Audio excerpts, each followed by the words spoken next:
بسم اللہ الرحمن الرحیم۔ محترم ناظرین السلام علیکم۔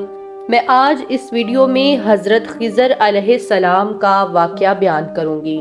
ناظرین، ویڈیو میں آگے بڑھنے سے پہلے اگر آپ نے ابھی تک اس چینل کو سبسکرائب نہیں کیا یا آپ اس چینل پر نئے ناظرین، ایک مرتبہ حضرت خضر علیہ السلام دریا کے کنارے بیٹھے تھے۔ اتنے میں کسی سائل نے آ کر ان سے سوال کیا کہ میں آپ سے اللہ کے واسطے سوال کرتا ہوں، مجھے عنایت فرمائیے۔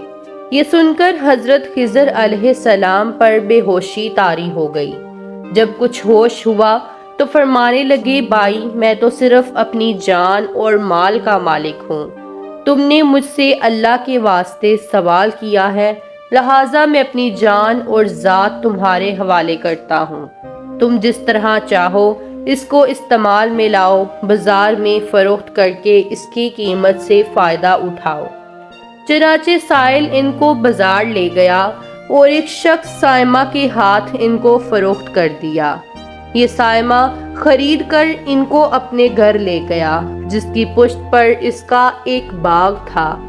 چنانچہ سائمہ نے حضرت خضر علیہ السلام کو ایک کدال دے کر کہا کہ سامنے والا پہاڑ جو 3 مربع میل رقبے میں واقع تھا، اس کی مٹی کاٹ کاٹ کر باغ میں ڈال دو۔ اور یہ حکم دے کر سائمہ اپنی کسی ضرورت سے کہیں چلا گیا اور حضرت خضر علیہ السلام اس پہاڑ سے مٹی کاٹ کاٹ کر باغ میں ڈالنے لگے۔ جب سائمہ گھر واپس آیا تو اس نے گھر والوں سے دریافت کیا کہ کیا تم نے غلام کو کھانا بھی کھلایا ہے یا نہیں؟ گھر والوں نے جواب دیا کہ ہمیں معلوم ہی نہیں غلام کہاں ہے۔ یہ سن کر جب سائمہ خود کھانا لے کر باغ میں آیا تو اس نے دیکھا کہ وہ غلام یعنی حضرت خضر علیہ السلام تمام پہاڑ کی مٹی کاٹ کر ڈال چکے تھے اور اپنے کام سے فارغ ہو کر اپنے مولا حقیقی کی عبادت میں مصروف تھے۔ یہ دیکھ کر ان کو بڑا تعجب ہوا اور اس نے دریافت کیا، یہ تو بتائیے کہ آپ کون ہیں؟ یہ بات سن کر حضرت خضر علیہ السلام پر کچھ بے ہوشی سی طاری ہو گئی اور پھر فاقہ ہونے پر انہوں نے فرمایا کہ بھائی، میں خضر ہوں۔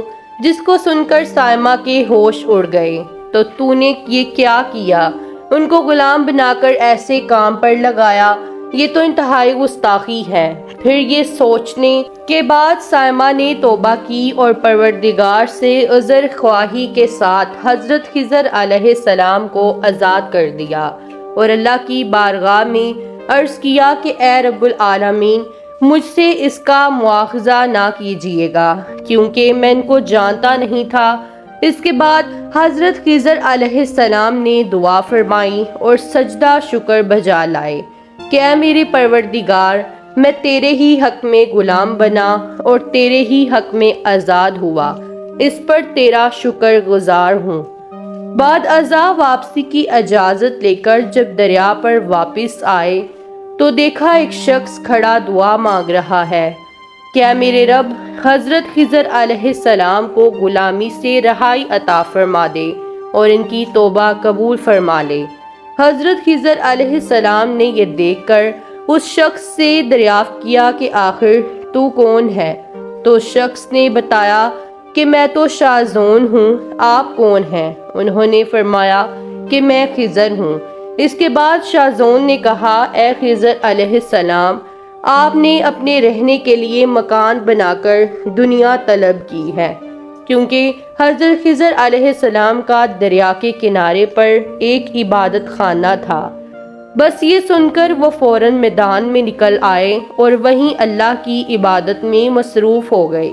اس کے بعد حضرت خضر علیہ السلام نے اسی جگہ پر ایک درخت لگایا اور اس کے سائے میں عبادت شروع کر دی۔ تو آواز آئی، اے خضر، جب تم نے درخت کے سائے میں سجدہ کیا تو تم نے دنیا کو آخرت پر ترجیح دی۔ پھر فرمان ہوا، مجھے اپنی عزت اور جلال کی قسم ہے، مجھے دنیا کی محبت میں رضامندی نہیں ہے۔ اس کے بعد حضرت خضر علیہ السلام نے شاذون فرشتے سے کہا کہ اے شاذون، دعا کرو کہ اللہ تعالیٰ میری توبہ قبول فرمائے۔ چنانچہ شاہزون نے دعا کی اور اللہ نے شاہزون کی برکت سے حضرت خضر علیہ السلام کی توبہ کو قبول فرمایا۔ خدا کے برگزیدہ بندے اسی حالت میں رہتے ہیں جو اللہ کو منظور ہو۔ بے شک ہماری فلاح بھی اسی میں ہے کہ زندگی کے ہر موڑ پر آنے والے ہر بے چک غم میں ہم راضی رہیں۔